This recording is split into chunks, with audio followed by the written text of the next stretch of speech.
Saudara Presiden Joko Widodo menegaskan pertemuan antara dirinya dengan sejumlah ketua umum partai politik sedang diatur.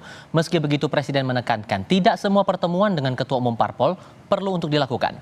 Menanggapi usai pertemuan dirinya dengan ketua umum Partai Nasdem Surya Paloh, Presiden mengaku akan ada rencana bertemu dengan ketua umum parpol lain.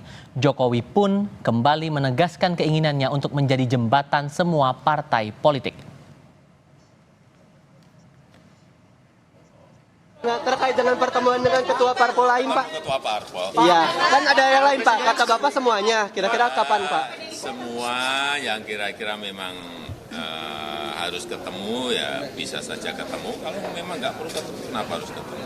Pak Presiden. Saya ini dalam proses diatur semuanya.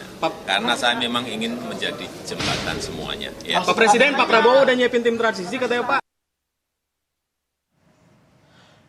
Calon Presiden Ganjar Pranowo menyebut usulannya agar DPR menggunakan hak angket ia sampaikan dalam rapat evaluasi dengan pimpinan parpol pendukung sehari setelah Pilpres.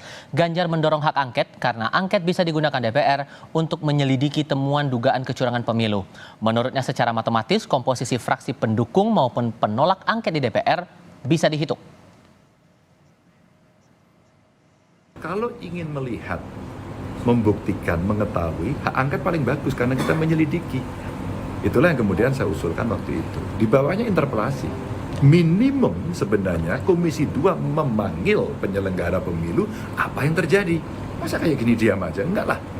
Mestinya DPR segera ambil sikap ini, undang penyelenggara pemilu, undang para pakar, undang masyarakat, sehingga mereka akan bisa menyampaikan. Ya, kalau angket kan pasti ada proses politik, ya. Kalau kita lihat komposisi suaranya, kira-kira yang setuju siapa, yang tidak siapa, matematika politiknya kelihatan. Tapi prosesnya pasti tidak gampang. Maka saya bilang, udahlah paling kecil aja, raker. Menanggapi usulan hak angket untuk mengusut dugaan kecurangan pemilu yang digulirkan Capres Ganjar Pranowo, Cawapres Gibran Raka Buming Raka tidak mempermasalahkan usulan itu. Ia justru berterima kasih kepada Ganjar telah mengusulkan hak angket itu. Ya, masalah hak angket, segala kritikan, evaluasi, demo, ataupun surat-surat terbuka, apapun itu ya kami tampung sebagai bahan evaluasi, masukan dan lain-lain ya.